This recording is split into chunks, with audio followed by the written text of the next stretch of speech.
Welcome to What's Next with Money from beautiful Banff National Park, Canada. Preserving nature and your wealth.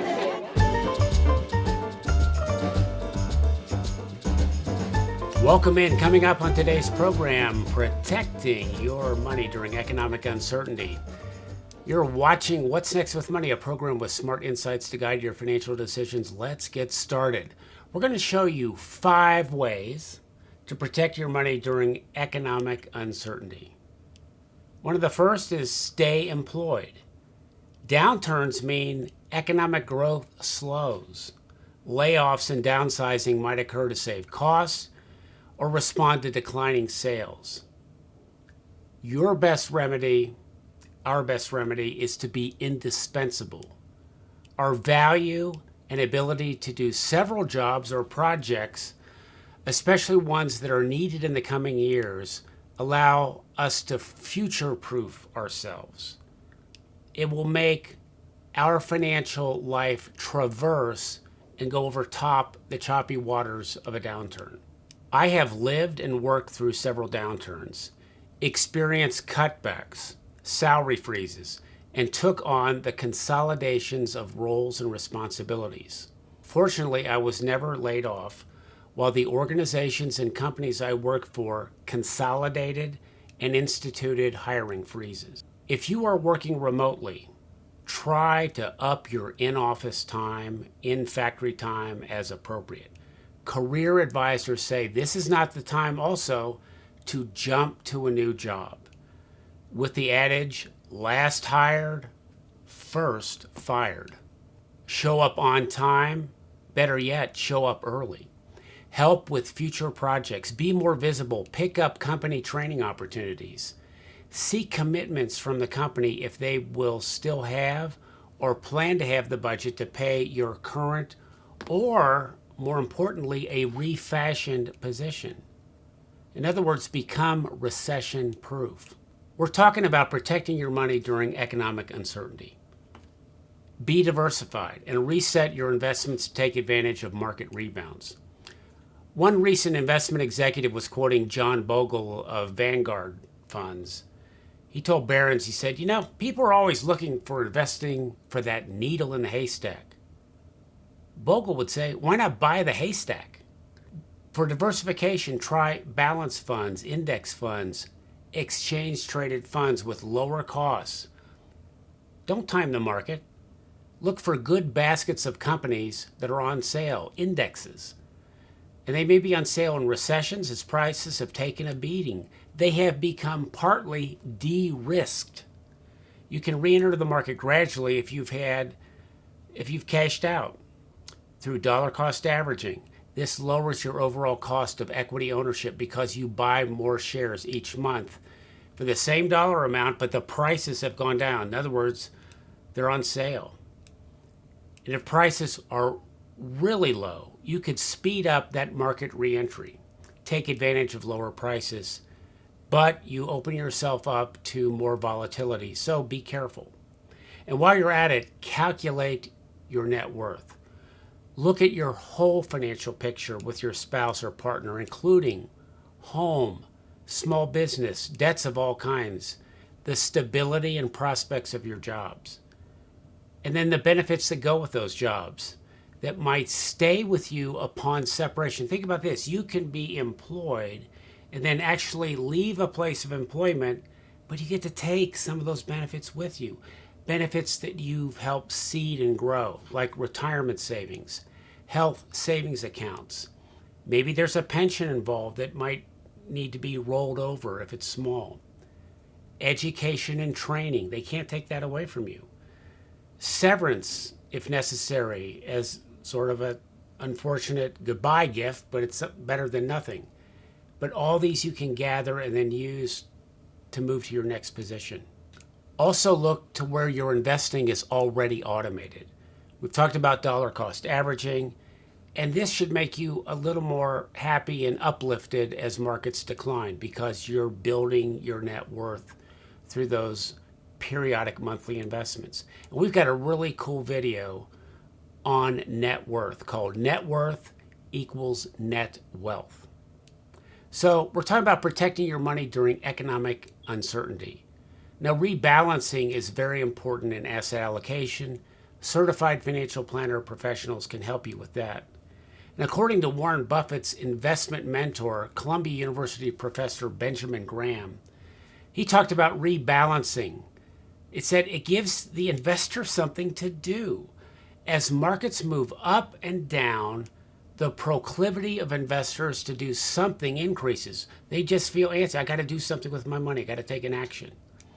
But rebalancing, which is basically selling off a percentage of investments when their size and returns hit a certain target amount that you've preset in your portfolio for your asset allocation. Say that on a run up, your equity portion is now 80% and your fixed income and cash is 15 to 20%. Your objective in those high equity pricing zones would be to rebalance and reset the percentages maybe to 70-30, 60-40 equities, fixed income. Now, doing this once a year is probably adequate. All this really should be based on your age, your situation with your spouse or partner, your risk tolerance, your investment experience, and certainly consultation with advisors. But if you get in the habit of it and do it right and do it methodically, it can really help. Also think about the stability and the growth prospects of your employment, your human capital, your salary, bonuses, wages, prospects, and other assets you might own like real estate, rents that may come in, pensions and annuities, business income and dividend income. All this together can factor in a little bit and impact the percentages that you set for that asset allocation and thus the rebalancing. Now, this can be really tough to do in a downturn where you'll be buying equity assets like securities, ETFs, mutual funds, maybe individual stocks while prices are low. In this case, if you've had it set up, you're selling bond, fixed income, and cash assets to make those purchases. For me, I find this hard when equities are high, selling them and moving more into fixed income and cash. But rebalancing forces exactly the opposite action from those in the crowds. You become a contrarian. Personally, at this stage of my investing life, I do less rebalancing now based on the size of my portfolio, my low debt levels, and the fact that I have steadily diversified income sources from a small real estate rental business. But all that work, putting that package together, took years and years of deliberate effort, external expert training and advice, extensive studying, learning, and a dedication to sink extra profits and cash flow to eliminate my real estate debt, basically making my business debt free. And also using that cash flow to expand acquisition and development at reasonable prices. Now, bonds still can have a role in a portfolio, and this is an area to chat with a CFP professional. Rental real estate pays out income, but you cannot rebalance your fixed income portfolio with real estate, according to podcaster Ben Carlson of the Wealth of Common Sense blog. It is hard to diversify your rental housing stock. You could be in a tough market or an area that might suffer a natural disaster. Real estate's not very liquid. So bonds can reduce volatility in your portfolio and can be a parking place where proceeds can be sold to buy equities during rebalancing or some other market opportunity or even to produce income. But bonds can lose principal value and lose money. But it's a hedge against deflation and lower inflation trends. Again, CFP professionals can help you with rebalancing, and they can, through this, develop with you an investment policy statement, IPS, investment policy statement, that provides some of the rules of the road for you and your family for rebalancing and target asset allocation. And IPS is used also in larger portfolios and for big-time investing, like for endowments. For me, my PS, my investment policy statement, leans more to higher equity exposure and balances because of the rental real estate that acts really as an inflation-adjusted bond. and is nearly debt-free. My investing experience, cash reserves, and other aspects of my financial plan and my goals, which include philanthropy, also play into this allocation decision. And I love this quote from a great writer at the Wall Street Journal, Jason Zweig. He says, "Fear is the best fertilizer for future bull markets." And I would add to Jason's quote, "And rebalancing puts fear in your favor." So if you're getting value from this video and others, hit that subscribe and smash that like button. It helps move our content to more folks, and it's always free and non-conflicted. We're talking about protecting your money during economic uncertainty. And now a quick word to retirees and pre-retirees. Here, you want to prepare for something called sequence of return risk. Sequence of return risk. And this is basically where if you need living expenses, variable living expenses, you need to draw from an asset, it's better to draw that from cash that you've already set aside.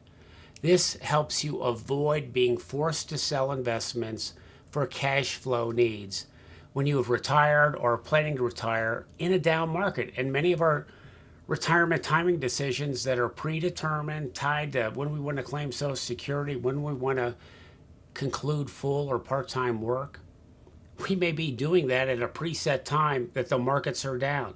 Having cash set aside eliminates that selling at fire sale prices.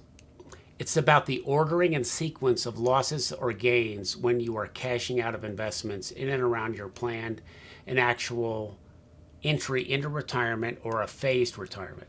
Now, a phased retirement approach, and I do recommend this, I've done it one time, it's worked out pretty well, is where you move from full-time work to part-time work at your same employer. This can allow you another method to build that cash reserve up that later you will use to draw from rather than selling investments at a loss during significantly down market times or negative market or economic events. I did this when I left full-time employment. And plus, by doing this, and this varies based on the negotiation with your employers, when I left and went to phased retirement, I dropped nearly all employee benefits. I lowered my cost footprint for the company. And if that were in a recessionary time, I cut costs for them during a recession, and that should be a welcome thing. Now, I received a part-time salary for less work, obviously part-time hours, but now I could draw that from that cash. I still got a smaller paycheck, but I could set that money aside for variable living expenses so I wouldn't have to sell securities when the prices were low. It's important to keep up filling that retirement bucket, that cash amount during prosperous market conditions for your investments. Now, we're talking about covering variable expenses in your life. Your fixed living expenses, mortgage, taxes, health insurance, Medicare, those should be covered by regular payments for Social Security, from Social Security, pensions if you have them, part-time work, or like the phased retirement approach I did, or maybe even rental real estate income. Investment withdrawals should be for variable expenses, again, vacations, gifts, major repairs, certain upgrades, replacement items like a car or roof. And I've got several videos in the retirement space. When to start Social Security, to work or not to work after retirement, cash as an asset, recognizing the warning lights in your retirement dashboard. Now, folks, we've been talking about protecting your money during economic uncertainty. Here's another key area. Learn from trusted resources. Now, every big financial event is a learning opportunity, and you can and should learn from each one. Ask yourself if you seek out or follow, let's say, a cable commentator, online professional, social media presenter, newsletter writer, online forum. Ask a few questions. What's their track record? What are they selling? Does what they sell bias or skew their advice? What special training do they have? If they're so rich, why are they saying these things, or why are they even on the air if they're so rich? Are they speaking to you in a manner that a young adult, older child, or your parents could understand? Do you understand it? Have they professionally lived through or experienced the financial circumstance or market conditions we're in or perhaps are about to be in? So there is wisdom around you. Find a few mentors, at least interview them. Ask folks that seem to have done well financially, been organized, what they have learned about money and investing and their approaches that worked. Where did they go for advice? What books did they read? And what approaches didn't work? I think people should explain what they failed at as well. And hopefully we do a lot of that here on What's Next with Money. I like to follow the direction in Proverbs 11:14, which says, "Where there is no counsel, the people fall, but in a multitude of counselors there is safety." But here's a great one, an African proverb. "The death of an elder is like a library burning down." So don't wait to seek the knowledge of others who are in the know. And by the way, you might want to turn off some of the financial news during market downturns. Get some exercise, read a book, chill with the family, do some volunteer work. It's going to clear your head. We're talking about protecting your money during economic uncertainty. And we've got some great videos that will help in this area. A video on financial insomnia. Net worth equals net wealth.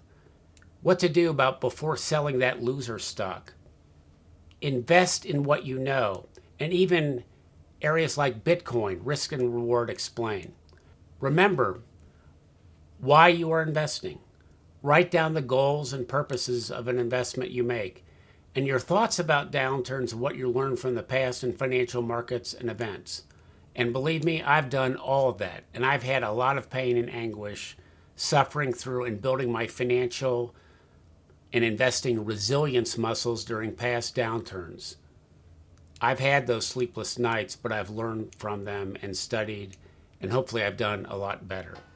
So be sure to hit that subscribe and the like button, and don't forget to share. And remember, new episodes of What's Next with Money are posted on Thursdays.